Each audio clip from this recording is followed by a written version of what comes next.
Titterpigs, oh yeah. They're gonna talk about sweet, sweet RPGs. And it's the Titterpigs, the RPG podcast. Am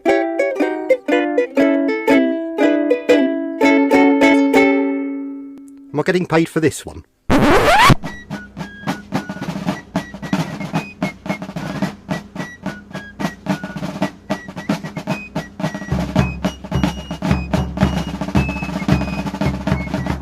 Hey listeners, welcome back to episode 27. We are trucking right along. We're back in the studio. We're doing this thing again. Scott, what's on our plate tonight? Well, on our plate tonight is we're going to talk about a new segment that we're going to be doing, but I'll let you fill in the listeners about that. And then after that, we go into a wonderful discussion with Pat Mooney from Flagbearer Games, I believe it's called, talking about his game Nations and Cannons. And was a fantastic discussion, not just about the game itself, but also about how he came about doing the game and the process that he took in bringing the game from his idea to all of us. So can't wait for our listeners to listen to that. But before we get into that, as I mentioned, we've got a new segment. And what is that segment called, Keith? So our new segment is yet to be named. So right now it's a prototype segment or a straw man. It is the yet to be named segment.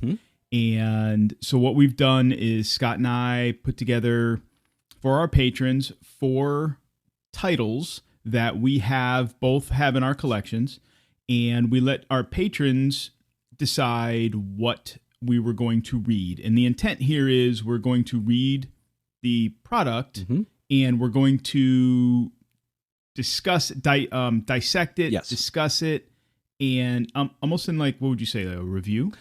Kind of like a review, but I feel it falls more into, as you said, like we're going to be dissecting it bit by bit, whereas a review is going to give a summary of it all. So maybe something, maybe something more like a mixture between a deep dive and a review, because I'm sure as we're going along through this, we're going to be giving our opinions as we page through the, whatever it is that we're reading. Right. So with that, we had presented to our patrons ElfQuest second printing, not second edition, second printing, Fear Itself second edition, Prince Valiant story game, the second one, and Heart, the City Beneath. And our patrons were so nice enough to choose for us the ElfQuest. Yes. So we are going to deep dive into this box set.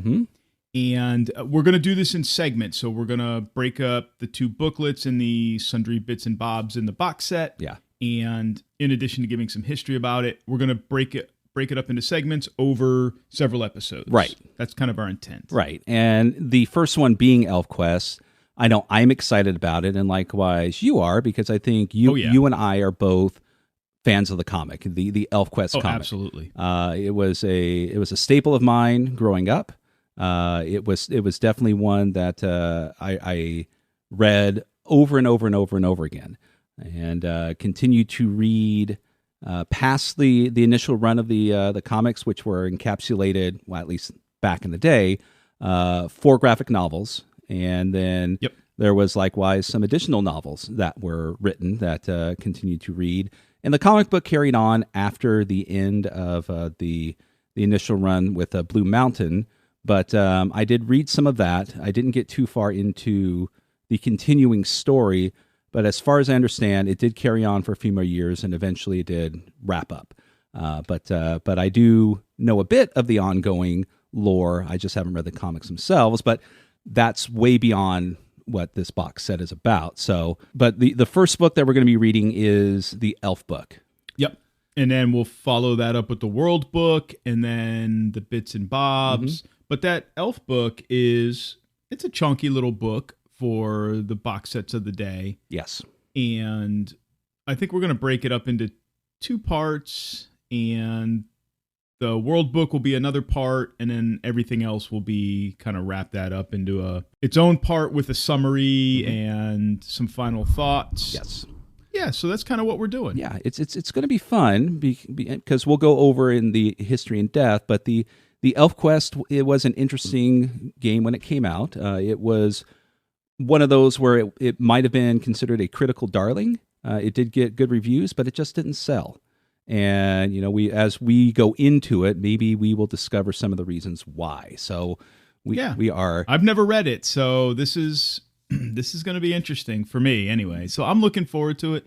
So a shout out to our patrons, right, Scott? Yes. Hey, thanks for taking the time to cast your votes. Mm-hmm. And I think our next step is to figure out a name. And in doing so, we're going to pitch to patrons 3 or 4 names once we've kind of worked out the finality of those, right, and let them decide and weigh in what this segment's going to be called. So if you'd like to be part of that and part of future votes for additional books that we deep dive into, don't forget to go to our Patreon page, which is patreon.com/Titterpigs, and subscribe. Yeah, absolutely. And also we will have the link in the description, so you can always click on that there. So I think we should get on to our main segment, talking about nations and cannons. But first, a little word from our sponsor.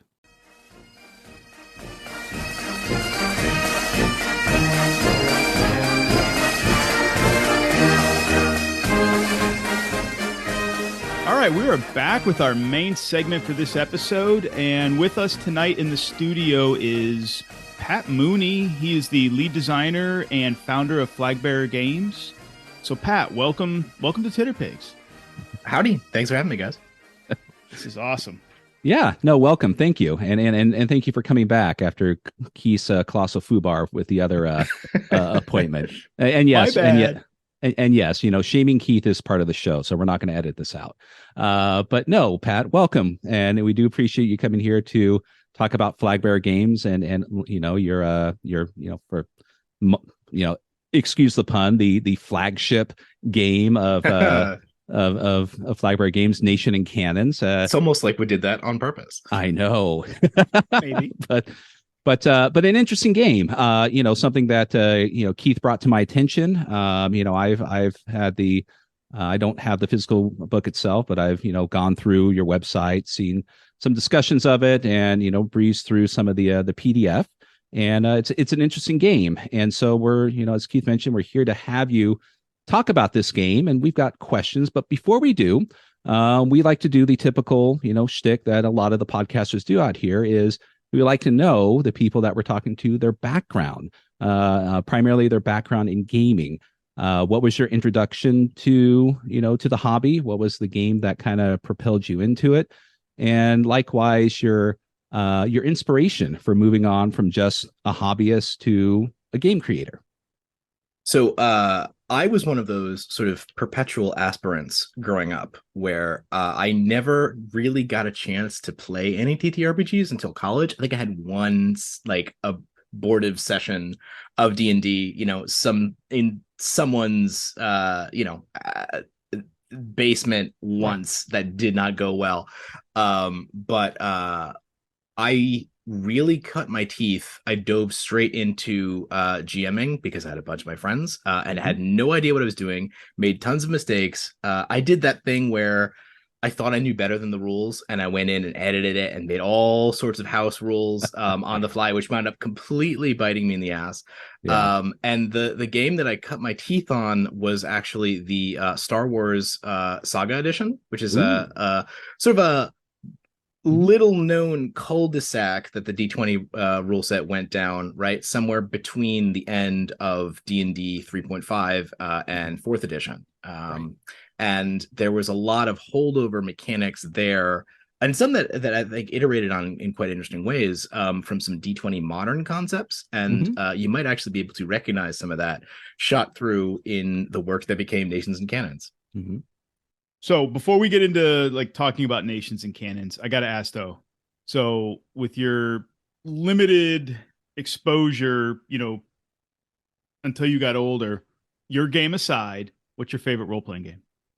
Oh gosh. I would have to say probably Wraith from White Wolf, right? But it's one that, and it's not even really the mechanics themselves, just the concept, I think, is such a cool, there's so much creative freedom in that, to be able to take anything, as especially as a history buff, right? To grab any type of backstory from, a person from any time period, and then inject it into this kind of phantasmagorical, mashup.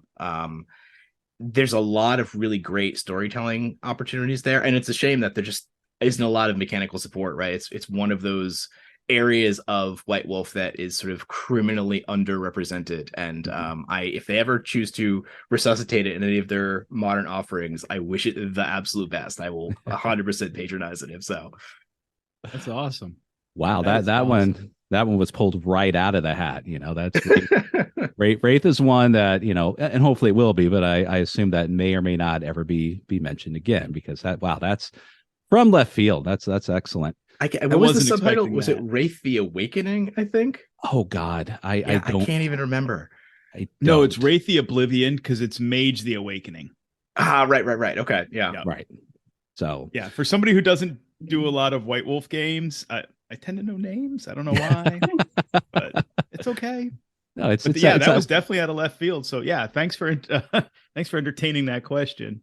So you mentioned something, in your comment about Wraith before we get into Nation and Cannons. You did say you're a history buff, which obviously I would imagine you would have to be of some sorts to roll into the type of game that Nations and Cannons is. So do you have a academic background in history, or is it just something that you essentially have had an interest in for some time now? So I have a minor in art history, which sounds like it might not be relevant, but it sure is, because a lot of the material we wound up putting into Nations and Cannons is artwork from the public domain, that's pulled from 18th and 19th century artists, some period artwork, right? But some sort of from that kind of post-Civil War, upsurge of Americana, of people trying to define, pictorially what the country is and what it's all about in the first centennial. My academic background is in sort of media studies, and then I have an MFA in design and in game design, and so I teach game design at the university level. I also am fortunate enough to work at a small gamification company based out of Brooklyn for my day job, right? So I have a lot of background, not a formal training in history, but of ways to approach complex systems and find ways to take those types of very broad data sets and interpret them into ways that become understandable through gameplay, where you can communicate kind of the story or distill down through gameplay mechanics broad trends over the course of periods in time. Right. No, excellent. So I'll have HR call you, and it's been a nice interview. And no, I'm kidding.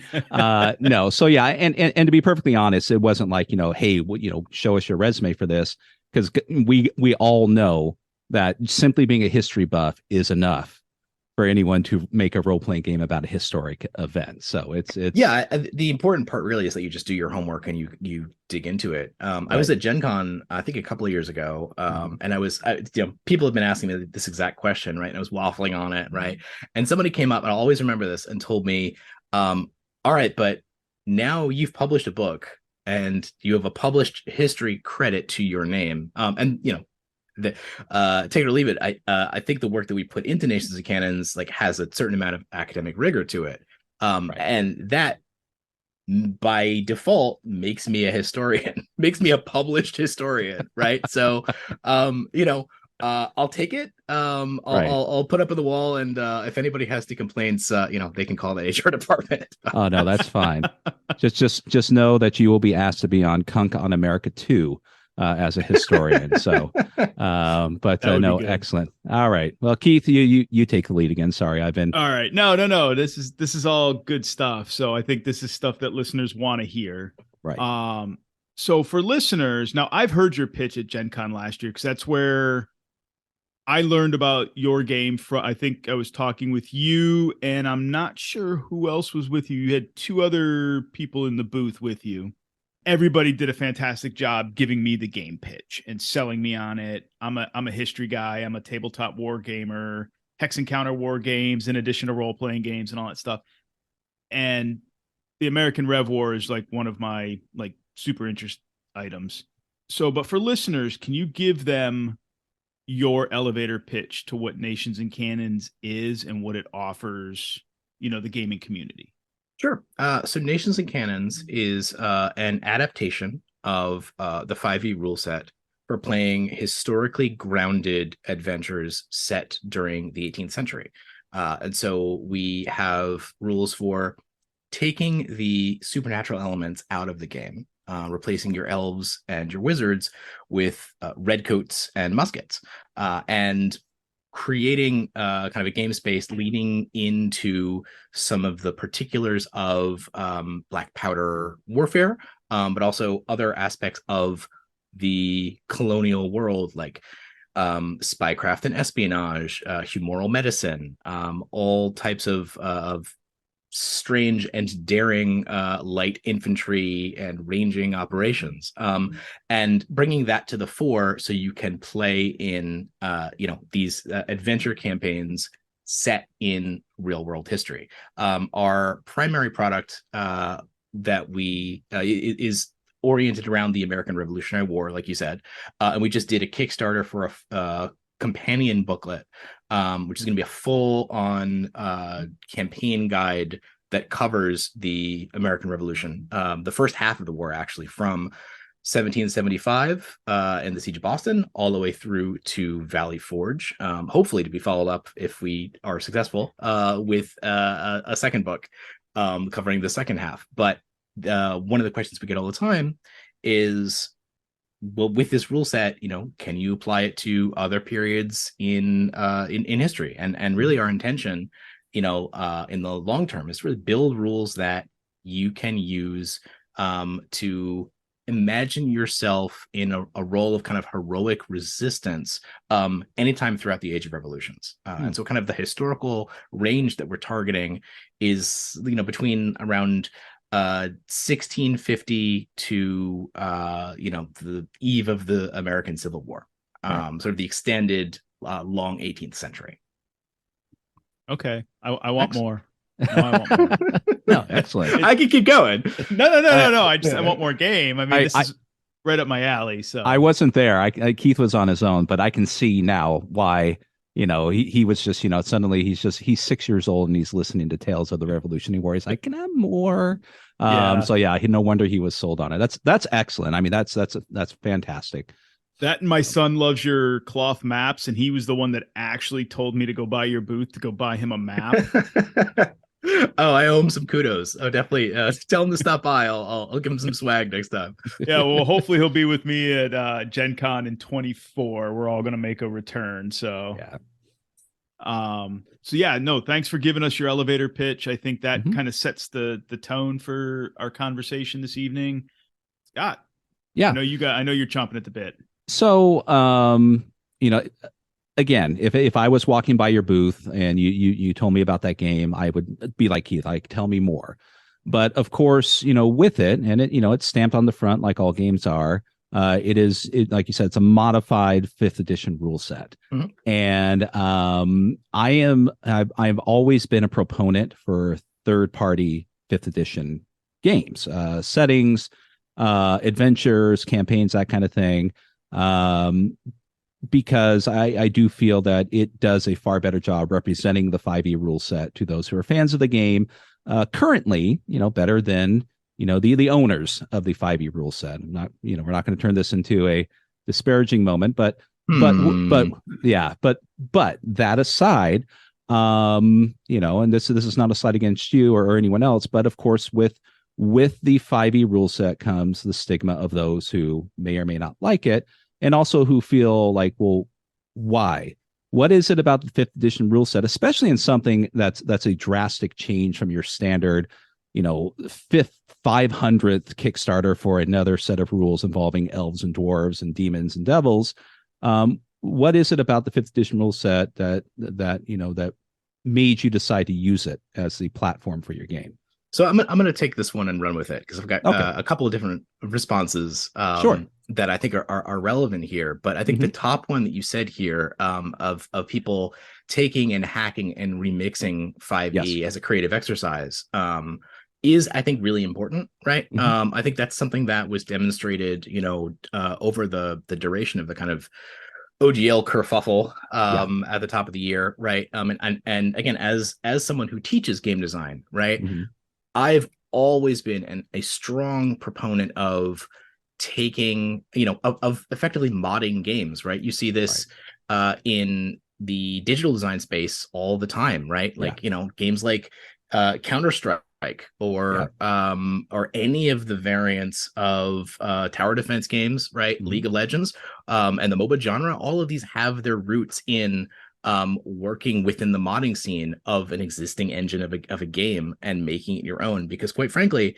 it that allows you to tap into an existing audience and to put a lot of the creative focus on making interesting design work within the realm of the the engine of the rule set that you're working in, rather than building something from the ground up. And so that's something where during that fight I was kind of on the front lines. I wanted to make sure that our voices were heard, because that's incredibly important for a niche product like an imagining of the American Revolution in tabletop role playing, right? That's something that that kind of by economic necessity was one of the reasons why we decided to work with the 5e engine, just to be blank, because it has a large install base.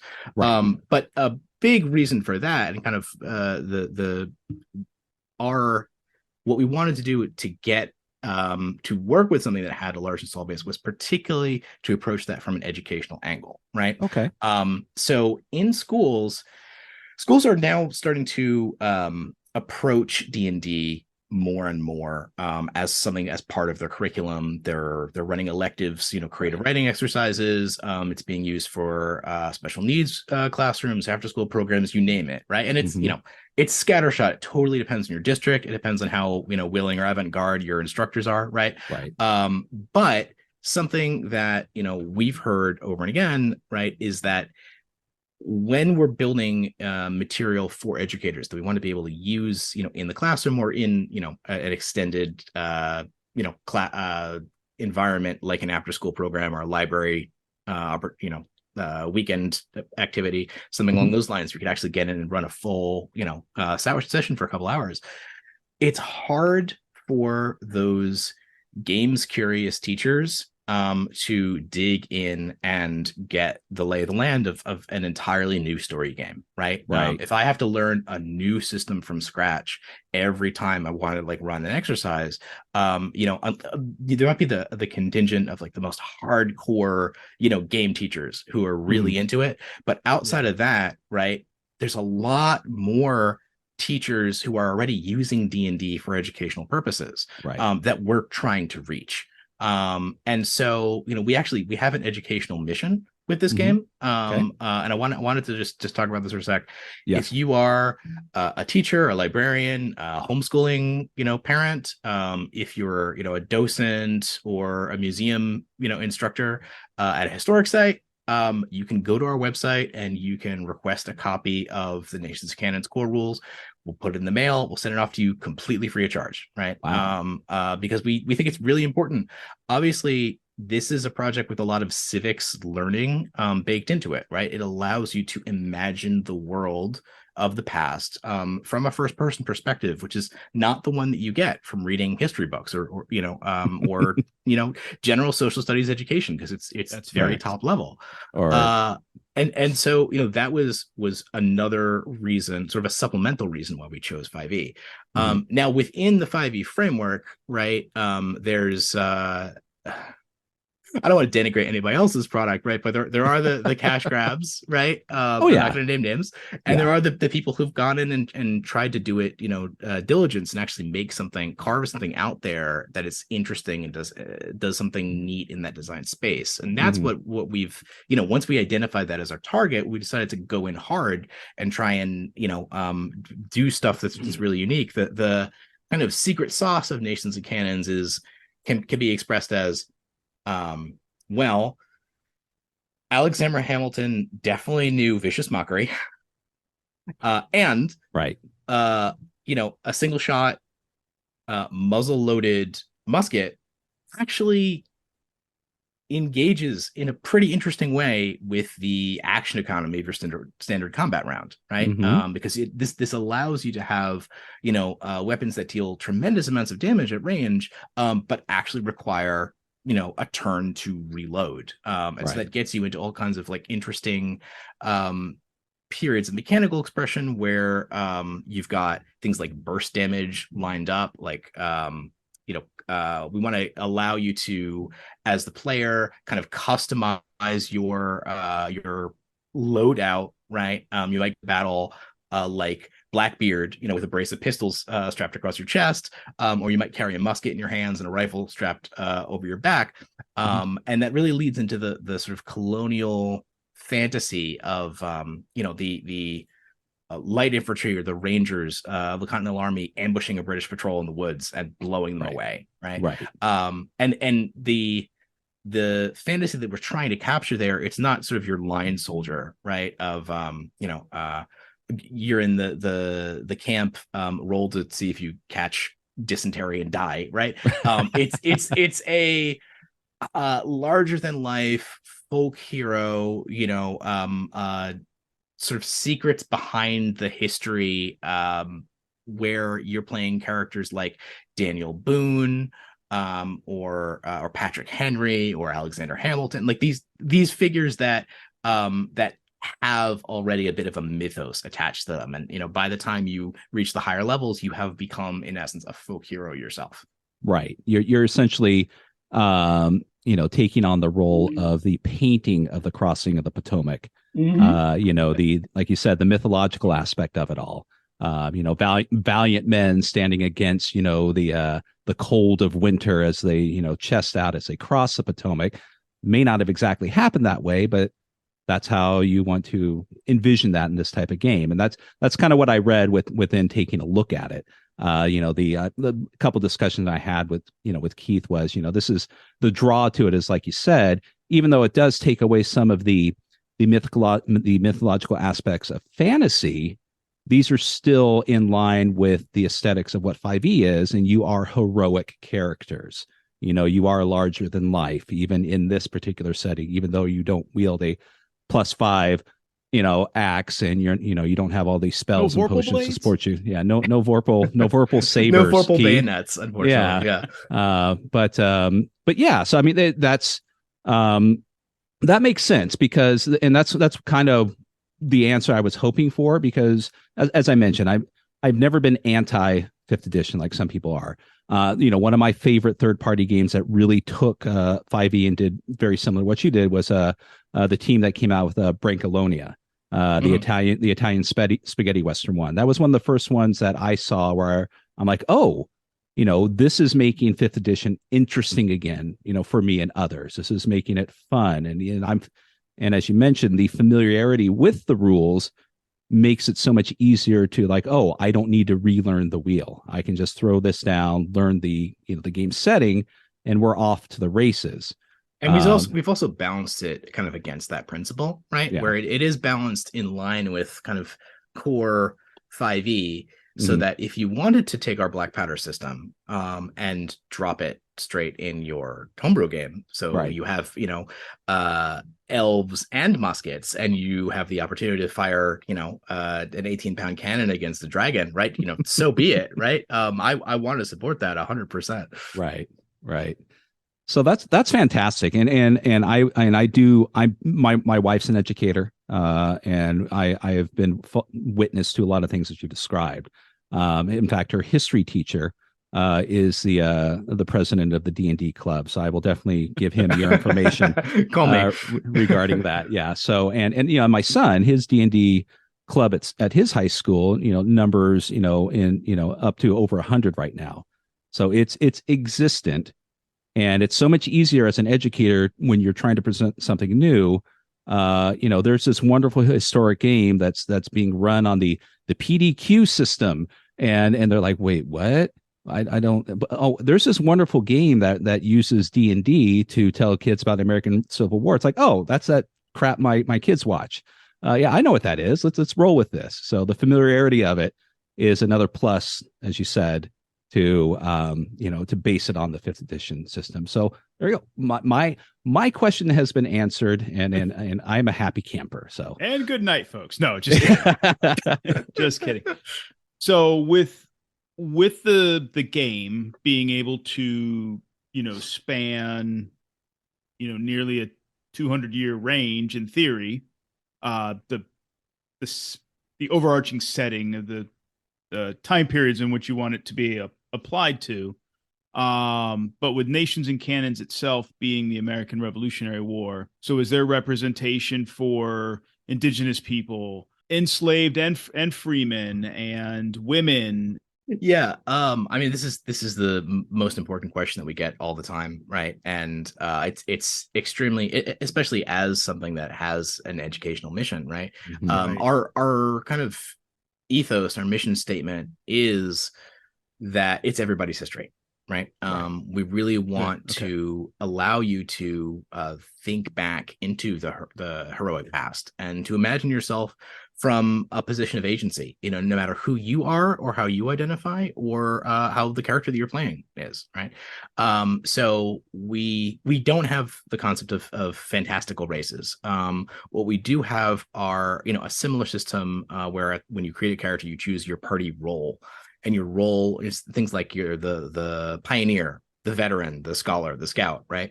And these all have some different traits, some special abilities, and some background information that's trying to kind of get you thinking in that period about what different types of people were and what they did Mhm. vocationally, right? But importantly, in addition to choosing your role, you have a heritage which you choose, Right. and your Okay. heritage has absolutely no gameplay benefit whatsoever, Right. right? It controls the language that you learn. Outside of that, right, it doesn't confer any statistical benefits, and that is Mhm. extremely important to us. And you are free to mix and match any heritage with any role. So Okay.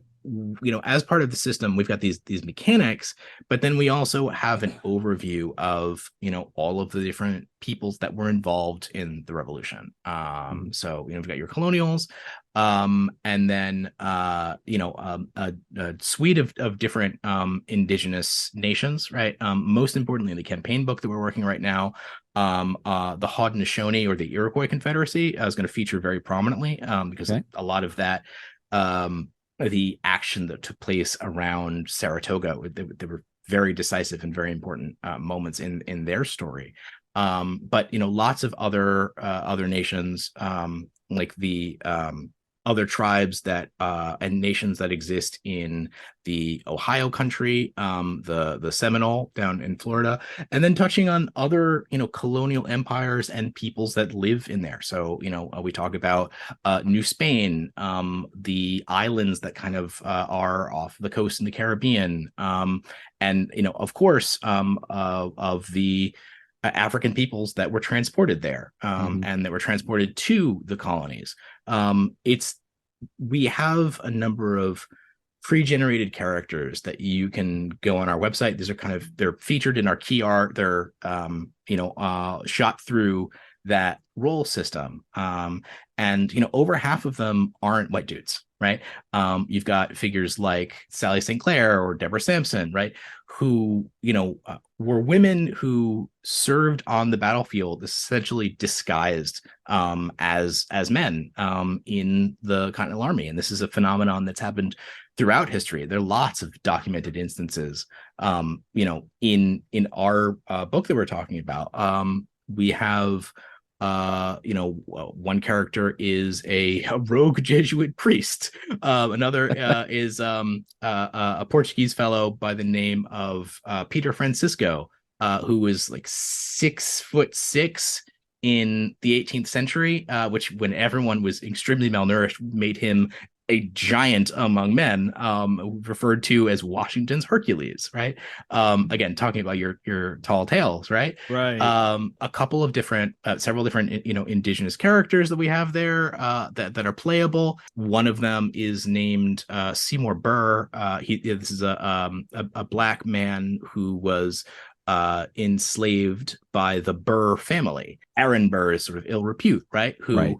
as the story goes, threatened to defect to serve in the British Army, if he was not given leave and emancipated to go fight as a patriot. And so there's all kinds of ways where we really want to engage with history and find these specific touchstones that allow you to play as a non-white person, a non-male person, right? Mm-hmm. In the past, but still have that level of heroic agency. And that really comes down to your GM, right? Do I want to try to stick to representing the class structure and the sort of the repressed societal roles that kind of were shot through in colonial society?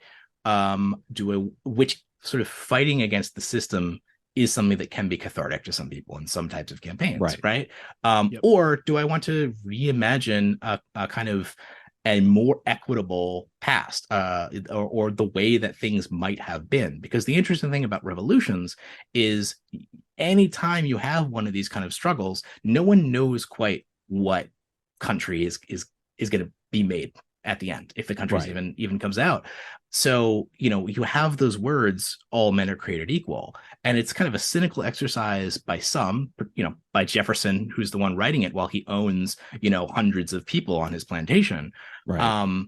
You have others who are sort of more ardent, true believers. Thomas Paine, famously was kind of a radical egalitarian for his time and wound up ostracized for it, bouncing around back and forth to Europe, and kind of died penniless and forgotten, despite the fact that his words were incredibly important in stirring up this revolutionary fervor that kind of propelled the country to war, right?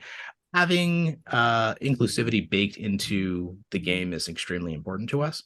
And we also, that extends not just to our content, but also to our production team, right? And, we really want to tell more stories from a non-white perspective, but some of those really aren't my story to tell. Wherever possible, we've got a couple contributors that we have that are fantastic, and I love working with them. And we are always looking for more Black writers from any number of various indigenous groups, because again, we see Nations and Canons as a product that can support stories set outside of North America, right?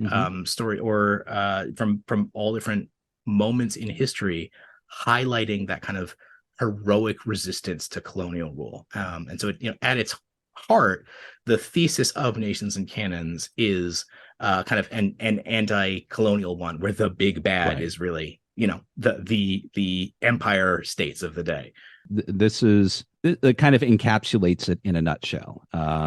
This is what kind of irks me when I see, when I've seen certain people kind of comment on the game without even, looking into it further, knowing what the company is, that Flagbearer Games is, what Nations and Canons is about. There's just kind of like that, that knee-jerk reaction to certain things in this current climate. But if you would just take a moment, obviously listening to this podcast, but also I think one thing I'd like to do is maybe predicate it in when we send out the message is, I was just looking at, your mission statement, which you have on your website. And I recommend that anyone who's interested in the game go there and download the mission statement, because it touches on all of this and more, shows you the integrity of what Flagbearer Games is. So then, thank you for doing that, because not a game such as this does deserve to be handled in a certain way. And to me, it seems like you've done that and then some. So most definitely would like to, bring people's attention to that. If there's any question of the it's game. always going to be at the forefront of our minds, right? And in that adventure campaign, book that we just kickstarted, making sure that we have appropriate sensitivity tools that are built so that a GM can kind of get a sense of, all right, what's my party's level of comfort in dealing with the historic past. We never want to whitewash the past, right? Because it is important to be able to represent things that players can struggle against. We just want to make sure that in our scenario design we never align the players with the interests of oppressors. No. And kudos for doing level 2 and level 4 characters. No, I don't know of anyone who does that. It's just like, here's something, deal with it. But you've made 2 different versions, so applause for the extra heavy lifting on that part. So yeah. All right, Keith. I have a mechanical question. Uh-oh, here we go. We're getting to the critique. No, we're not. So gambits. Talk to us and listeners about gambits.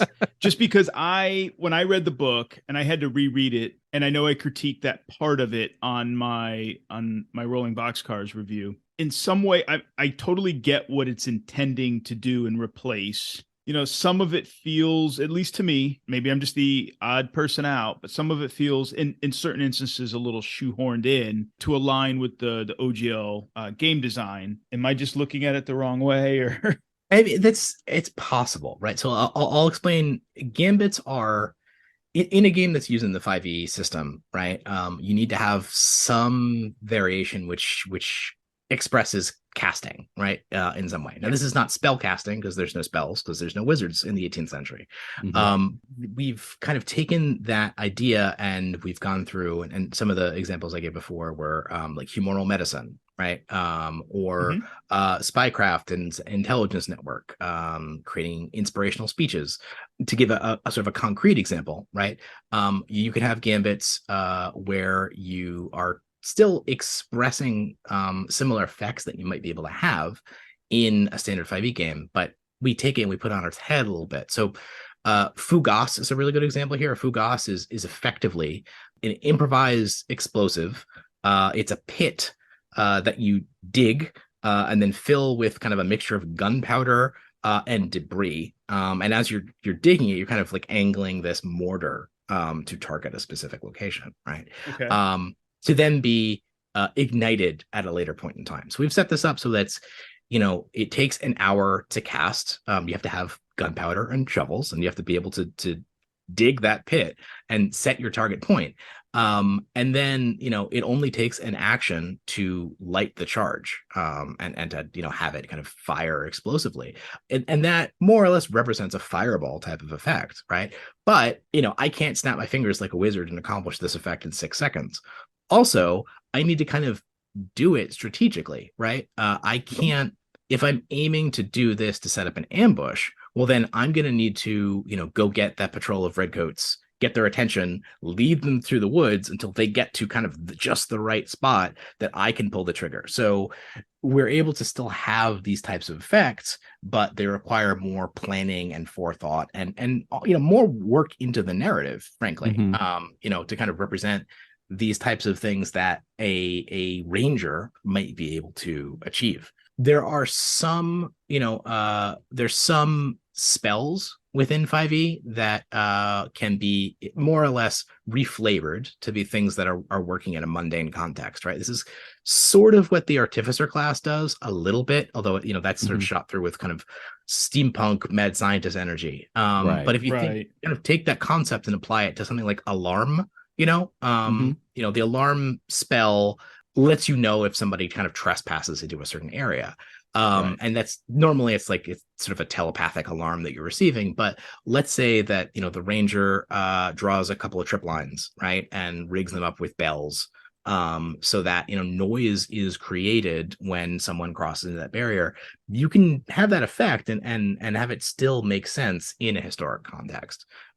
This is something that we are trying to expand on, right? I think the OGL situation has also demonstrated how we want to be less and less reliant on things that aren't in the SRD, right? And to create new alternatives wherever possible. And so one of the things that we're interested in doing in the future, kind of expanding from our existing core rules, which are designed to be played with the player's handbook, Mhm. and to kind of borrow aspects from it to ultimately creating a Age of Revolutions book that's standalone that reproduces the elements of 5e, so you can just play this book in and of itself, Right. and as part of that exercise creating new gambits that go into these effects. There's loads of effects that we have that we can create. Mhm. What it comes down to is kind of balancing the concepts. Like if I sit down to create an effect about an artillery barrage or a dead drop in the woods, or if I take compelled duel and I reskin it as the code Dwello, Mhm. and allowing you to challenge an opponent to a formal duel. These are all things that that can absolutely work within the kind of larger than life aesthetic that was colonial society. You just have to they do the work and think about ways to find mechanical expressions that work within the rule set rather than chafing against it. Right. Okay. Okay. Yeah, I think maybe when I was reading the book initially, I think maybe my headspace was not aligning to what the book is trying to tell me gambits are and how they work, and that they're an adaptation and all of that. So that may be completely on me to not fully grasped it and grokked it when I read it. So I'll It's own it. it's interesting because I had a similar effect when I was reading through them, and I think it simply has to do with the fact that they're structured like spells. So your brain has to do a little bit of minor heavy lifting to realize that, okay, no, these aren't spells, but if I'm following you correctly, they're structured as such because of the requirements of the OGL or SRD. But the effects themselves aren't really spell related. It's just that you have to use that structure to create these essentially mundane but yet fantastic effects without them being magical in nature. But you still have to retain the core. This is a level 1, conjuration spell Yeah. and stuff like that. So and yeah. and that having a suite of sort of extraordinary effects that Mhm. are at a player's disposal, that aren't simply, oh, I attack, or I attack in weird ways, I Right. think is really important to like the DNA of 5e, right? Right. But it's something that we're interested in pushing the envelope. We post prototype content to our Discord and Reddit and a couple other places pretty frequently.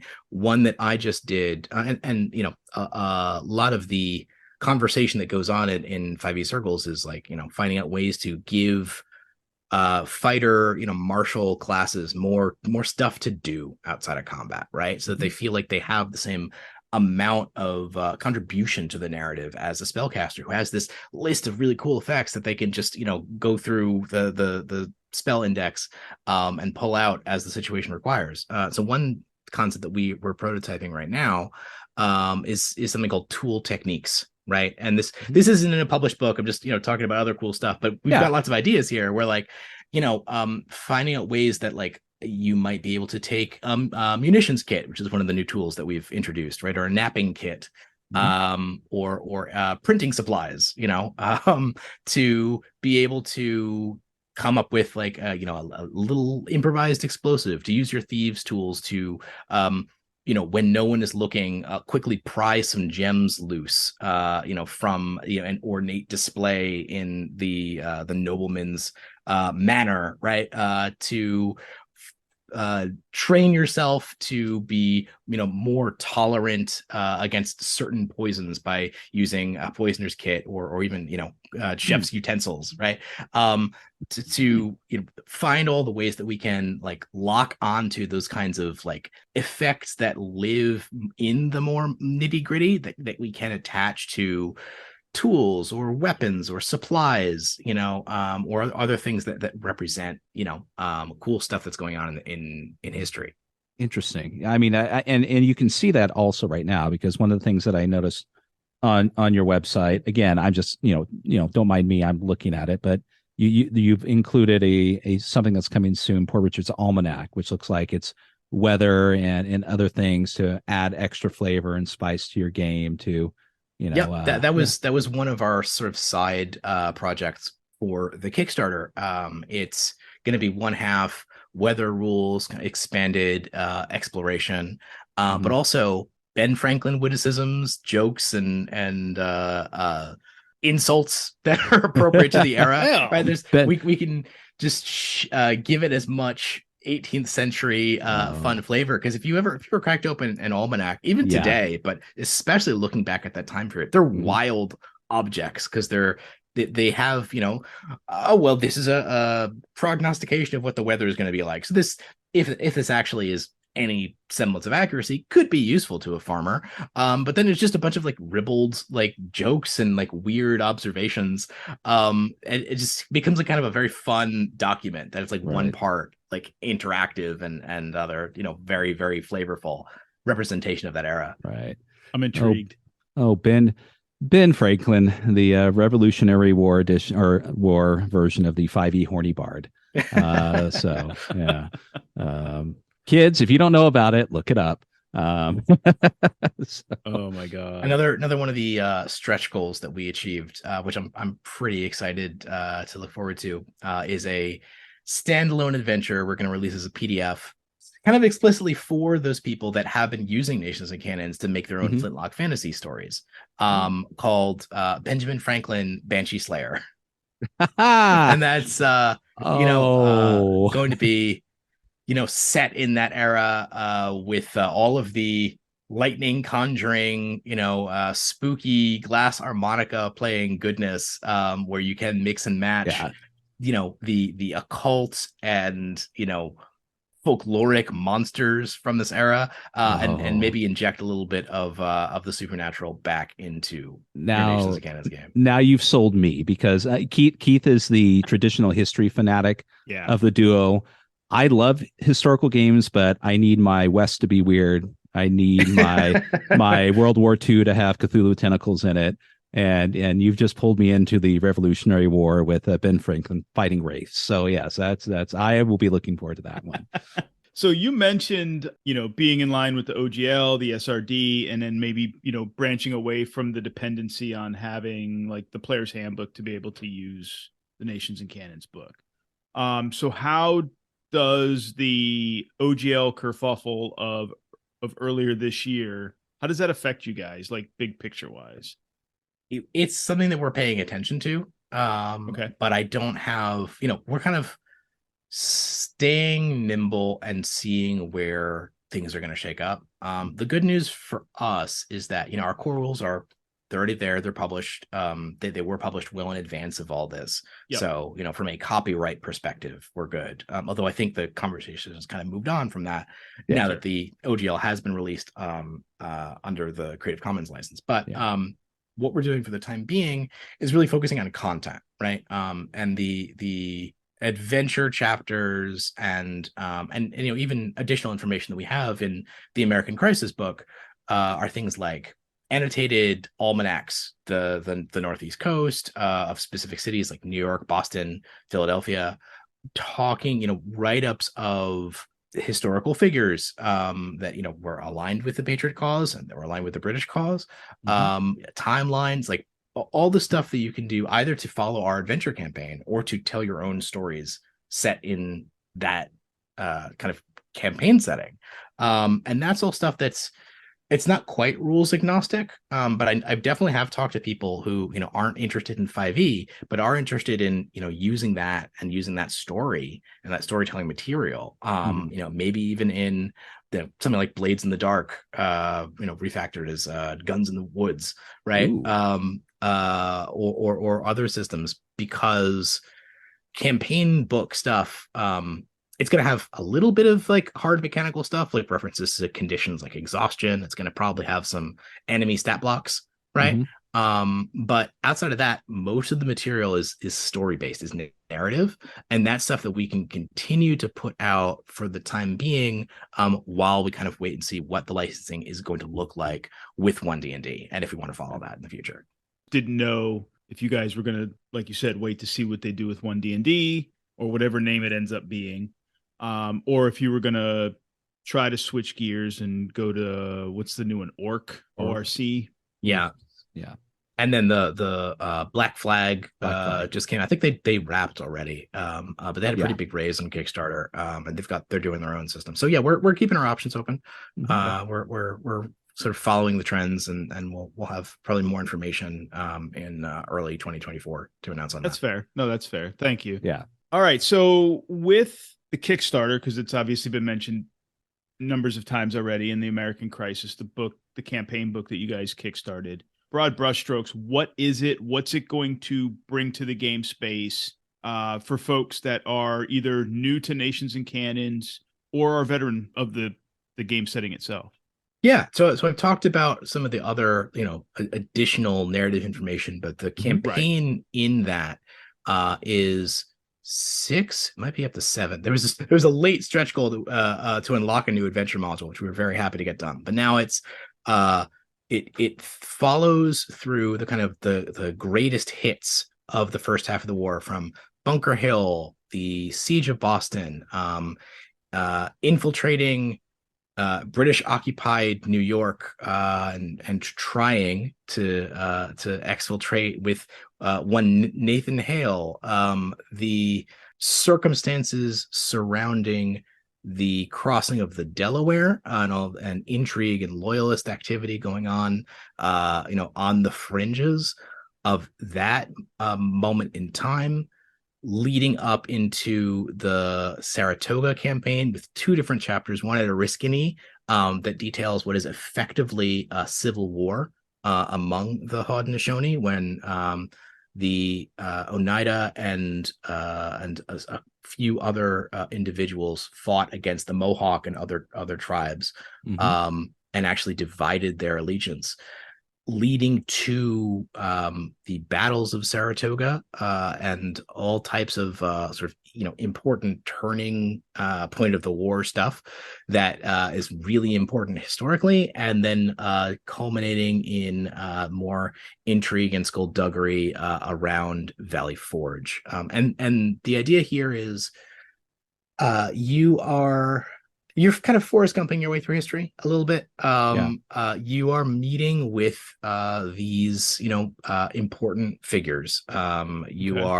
You're not quite, heroes in and of themselves, but you're members of a special intelligence organization. It's similar to the Culper Ring, if you're familiar with this period in history at all, although that doesn't come about until 1778. And that you are sent to kind of experience these important moments, and to, not to stand on the battlefield and single-handedly win an encounter, but to kind of accomplish the key objectives that might, be the turning points, or the sort of, deciding factors that then lead into the backdrop of these large-scale battles and engagements and strategic maneuvers that are happening all around you. See, I like that. So the players are playing, they're at these little turning points. That's what the stories are focused on, right? The little historical vignettes within the bigger battles. We're not doing mass battles, right? Nope. Okay. No, yeah. Your light infantry of the time are more or less the sort of commandos of the 18th century, right? And so you can be a soldier. In fact, you're probably going to be a soldier, but we also wanted to keep it open, again, from a role-playing perspective, if you wanted to be a partisan, right? If you wanted to be sort of more of a deep cover, agent who's behind enemy lines, gathering information, passing that back and forth, right? The type of stuff that is very liable to get you strung up and hanged, as a spy if you're caught. So it is these types of special operations behind enemy lines, foraging and scouting, and demolitions work, sabotage, that you're really going to be thrust into to explore those stories. Interesting. I see it not unlike how a lot of people imagine when they play within a Lord of the Rings type game. The core story is still going to unfold as it has in the books and as this will have occurred in history, but you're going to be meeting key players. And even though you're not going to change, the outcome of the Battle of Boston, but your players may be part of the key events that occurred during that. Yep. And I love that. And that's always a kind of a question I think some people have for these I'm not going to call it railroad, but these events that are written in paper that you're not going to change, but what is my part in this? I'm not playing Frodo, I'm not playing George Washington, so therefore what am I doing here? And it sounds like it goes within that aspect, which It's actually it's a Mhm. very interesting design challenge, right? Because we don't want the stories to be railroady, but we're sort of following an established path, right? Yeah. So, to back up a bit and talk about the occupied New York story, for instance, right? Sure. The players are going to be sent into that city, which has been effectively conquered and taken over by the British. And they, in 1776, they use it as their stronghold, right until the very end of the war. And the famous martyr Nathan Hale was a patriot spy, and quite frankly not a very good one, who gets captured in part because he's still carrying his Yale diploma around with his name on it as kind of his credentials. So he bungled that one. But you as the players, you're going to be tasked with retrieving some key intelligence that he had. You'd be given a couple of different options. At this time, there's the Great Fire of New York, which burned like a third of the city to the ground. There is the world's first combat submarine, the Turtle, which is basically a big oak cask, with a couple of propellers on the side of it. And one of our playable characters is David Bushnell, its inventor. So you can use that submarine to try and get into New York Harbor or cause a distraction or what have you. There's side objectives like maybe liberating or passing some information to characters on these prison ships that are anchored in the harbor. So while we're talking about these big pictures, the backdrop of history, we give you flexibility to kind of you plan your route or engage with these bonus objectives, which may be counterfactual, right? And then it is possible. It's extremely difficult, but it is possible to actually successfully rescue Hale from the British prison and get out of the city with him, right? And so in that case, well, what happens? And so we build, each one of our chapters there has a kind of an intro and an outro where we talk about this is the historic situation, Right. And then we give some advice like, okay, well, if your players managed to do this thing that didn't happen in history and would have had repercussions, well, what happens? Does Nathan Hale then live out the rest of his days under an assumed name? Maybe the British are trying to make an example of him. Maybe he just lies low, or you lean into it and you lean into the kind of alternate history, and that's totally fine too. It's just that we have these kind of bumper rails where we give you the historical context, we let you kind of mess around with it, and if you want to go further afield, that's totally your prerogative as a GM, but we definitely want to make sure that while we're following the path of history, we still allow for players to get up and do kind of cool and goofy things. I wish this was around when I was taking history in high school. This would have been awesome to play out these key events and helpful. I mean, I personally didn't have any problem with history classes, but still, that would have been an added plus. But I know, children and kids personally that probably would have embraced history better with this as a tool to make it more fun, because they're going to, we all know this, children absorb information differently. Some people can read the textbook and they're fine. Others can listen to a lecture and others need different methods. And this would have been so awesome. So that's fantastic. Does Fort Ticonderoga feature in the new book? Fortunately not. We're gonna have a write-up like on the fort itself as part of that atlas I was talking about. It's not in one of the adventures. We are always interested in also doing sort of one-shot, like PDFs that we can put up on like Drive Through RPG. And that's one that we've thought about, because Ticonderoga is important in the battles that get into Lake Champlain. There's sort of a weird naval engagement which involves everybody's favorite Benedict Arnold.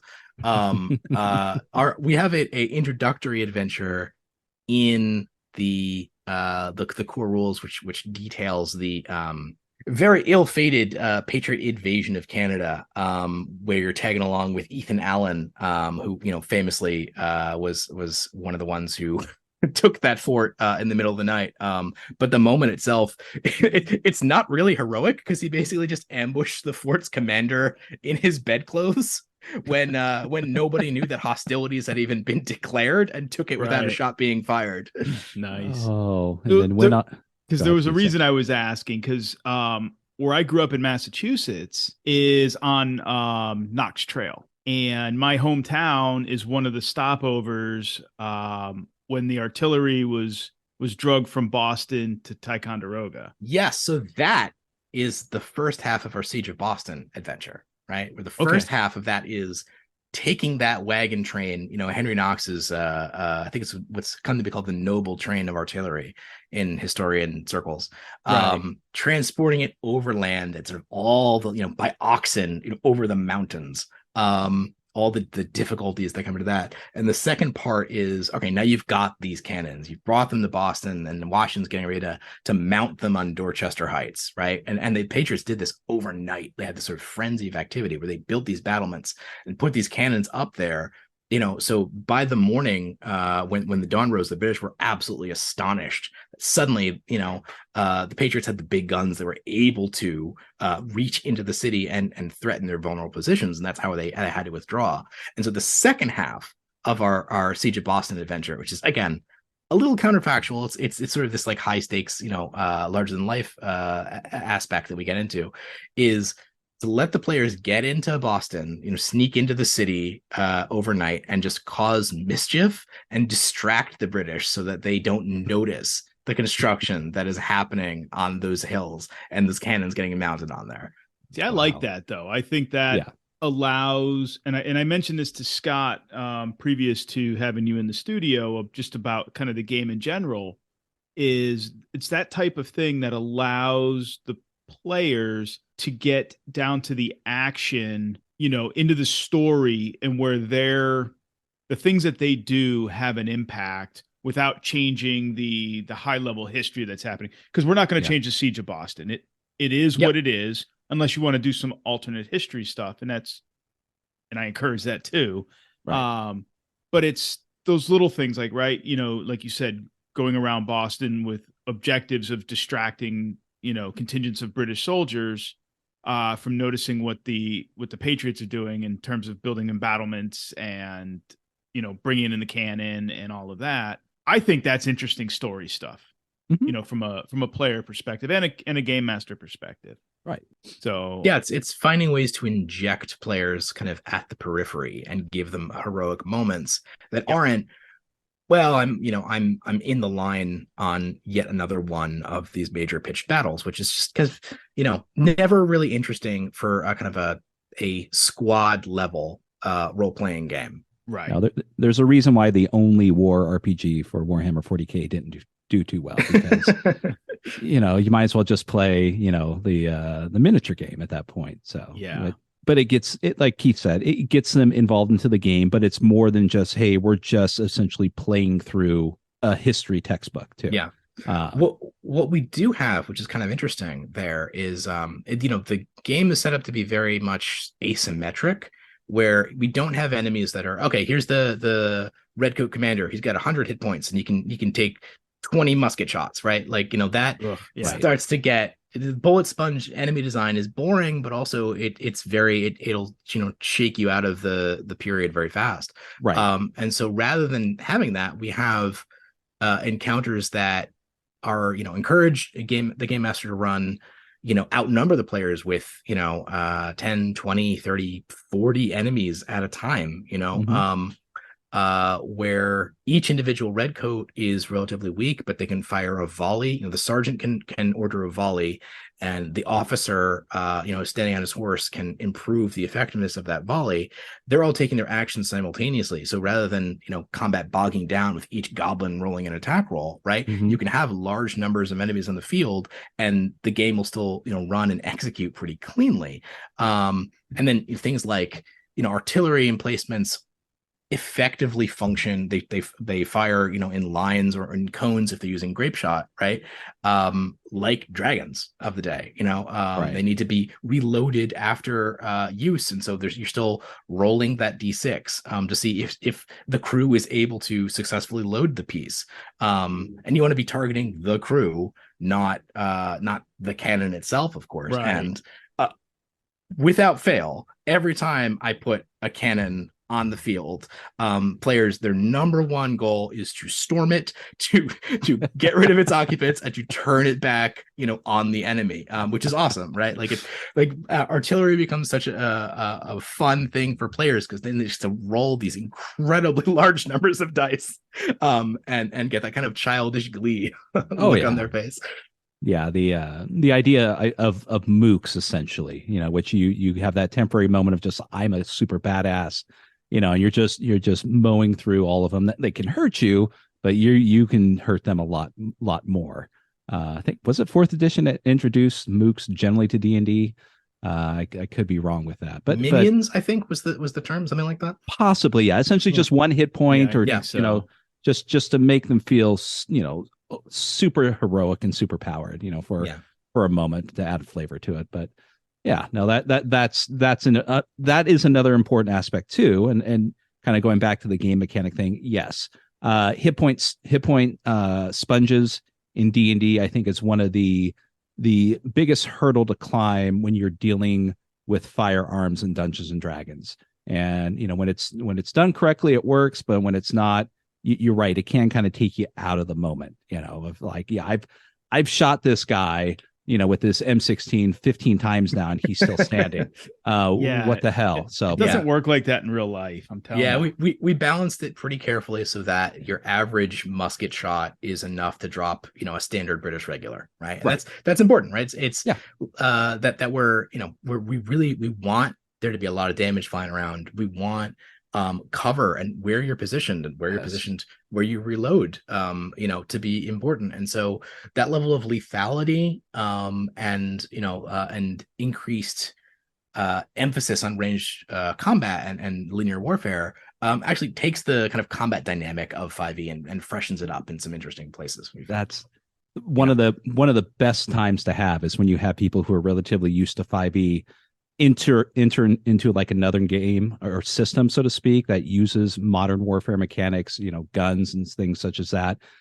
Suddenly the concept of cover, it just dawns on them, because, for most of 5th edition, they're not worrying about it. They're just, going toe to toe and just, being hit point sponges. And then suddenly, one shot takes them down, either one shot, completely, one kill, yeah. They're like, holy crap. I'm like, cover. Come on, I put this giant stone wall in front of you. Get behind it, damn it!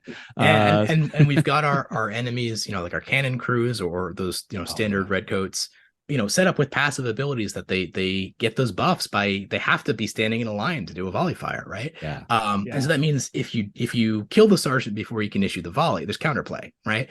If you disrupt the line, if a kind of a melee character manages to get in there, well, then they can't, they're going to have disadvantage on their attacks. Right. If you have, you're firing hail shot, which is an AoE, or throwing a grenade, and grenades in this time period are, like a big ball of iron packed with gunpowder, like you see in pirate cartoons, right? Which were not used. Which, if they misfire, that's blowing up in your face, baby, and you got to make sure that you're pretty careful about that. But can be, devastatingly effective at clearing the line. And so, being in a position, being able to, to clear groups of enemies at once is something that becomes also important. Right.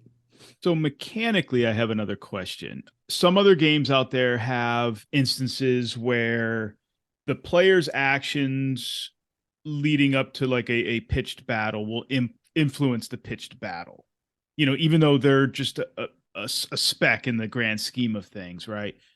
Do you guys have anything that addresses that? Like the players, the thing that they're doing, whether it's distracting the redcoats so that the embattlements can be dug, and whatever it is there any kind of a like in-game economy where their actions will affect the outcome of I'm not talking like it's kind of more at the narrative level where like those battle, like we're not going to roll for the Battle of Monmouth to see what happens, right know?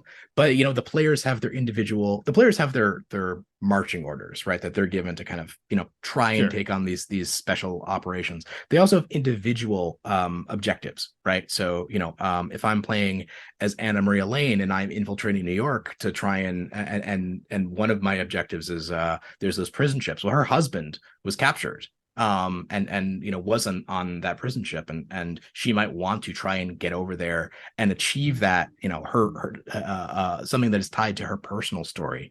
So each of our pre-made characters has these key moments that are threaded throughout the campaign, giving them their own individualized objectives.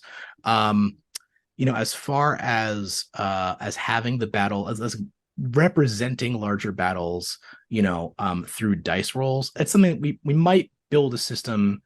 If we get to the point where we're, we always get asked, like, what else do you want to work on? People always ask about, naval combat, and the Golden Age of piracy. The other one is, Sharp's rifles, the Peninsular War, or anything having to do with the Napoleonic era, right? Come absolutely, Charleston for the flagship game. Come to Charleston.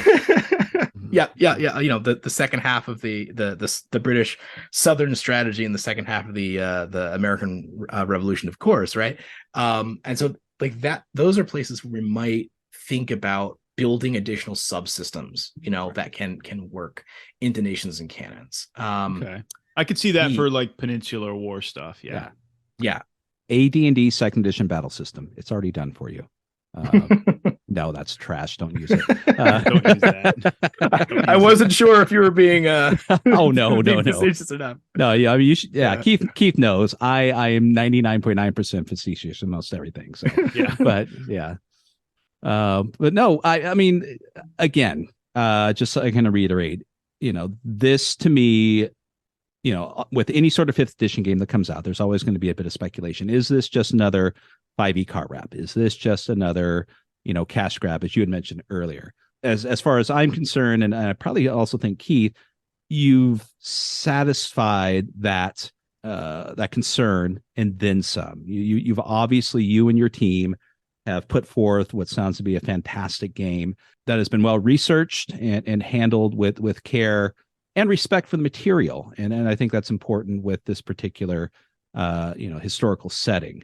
Is there anything else you would like to tell our listeners in regards to the game? You already mentioned something that's coming, but anything else you would like to reference in regards to Nations and Cannons and Flagbearer Games? Yeah. So if you want, the Kickstarter has closed, but we just presently are setting up our backer kit solution to allow for late pledges. And so that late pledge store, I think, has just opened as of a couple of days ago. You should be able to log on and access, pre-order all the materials. All of our PDFs are available, straight through Drive-Thru RPG. And like I said, pre-generated characters and all that material just available on our website.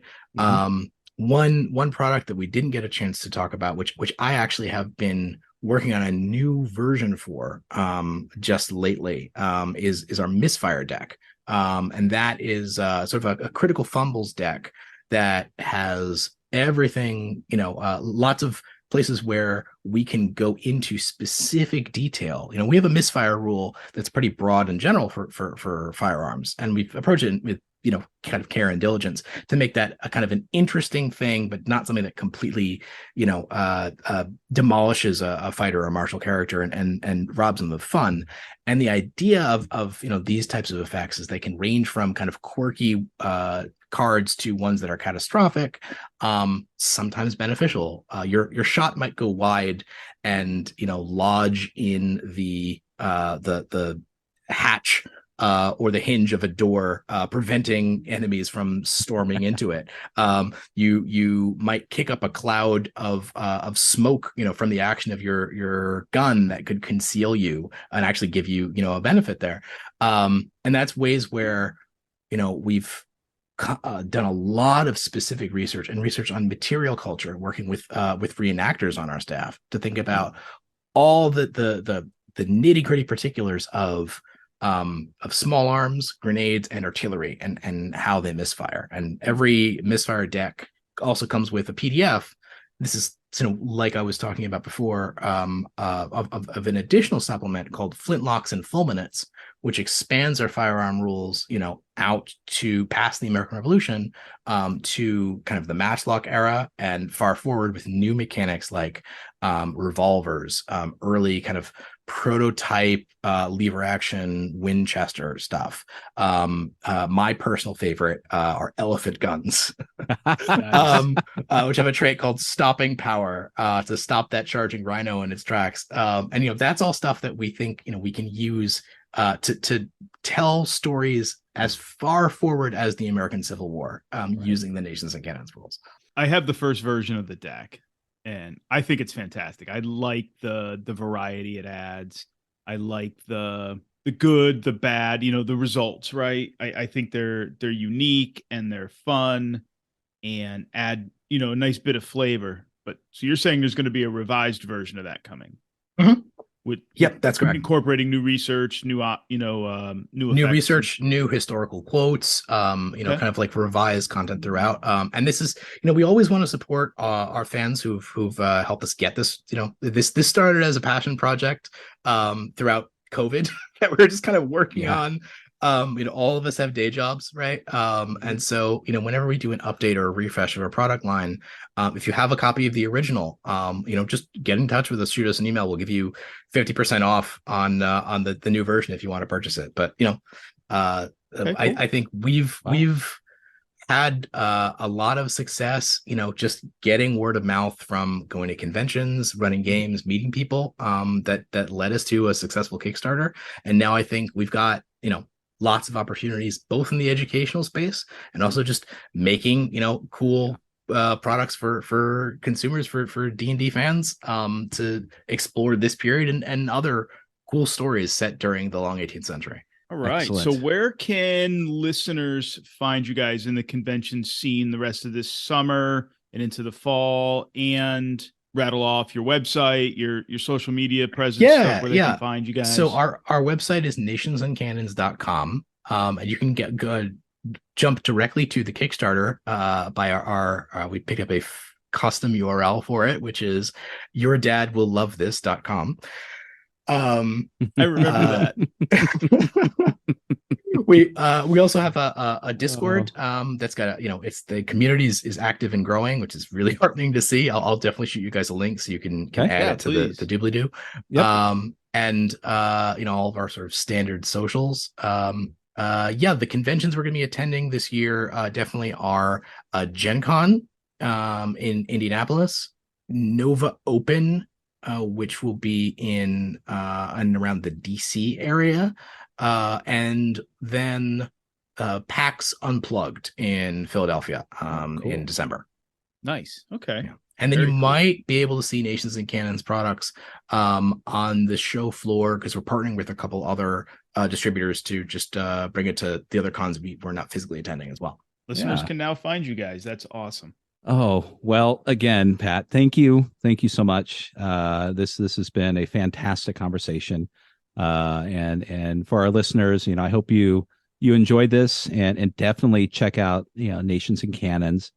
This is something that I'm now officially interested in more. He's a turncoat now. Yes, I'm a turncoat. I although the sooner I see in the NPC list on your website, the Ben Franklin Horny Bard might sell me a little more.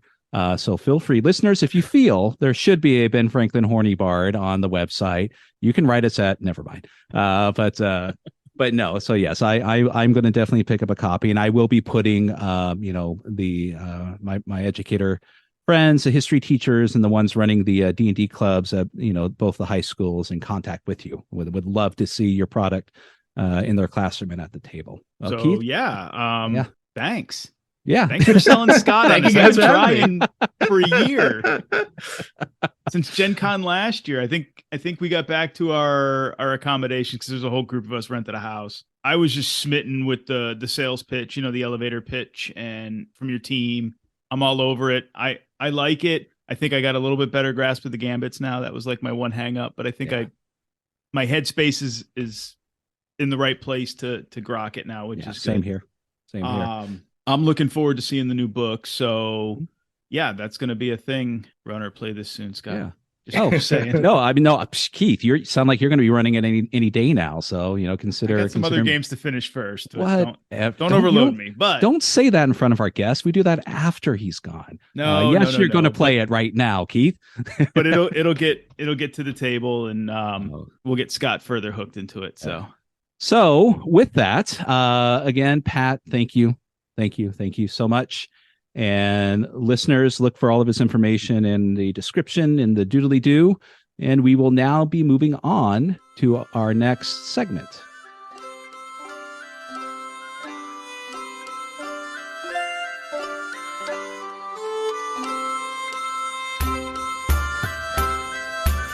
Hey, Titterpigs fam, just a quick reminder, we do have our Patreon going on. It's patreon.com/Titterpigs.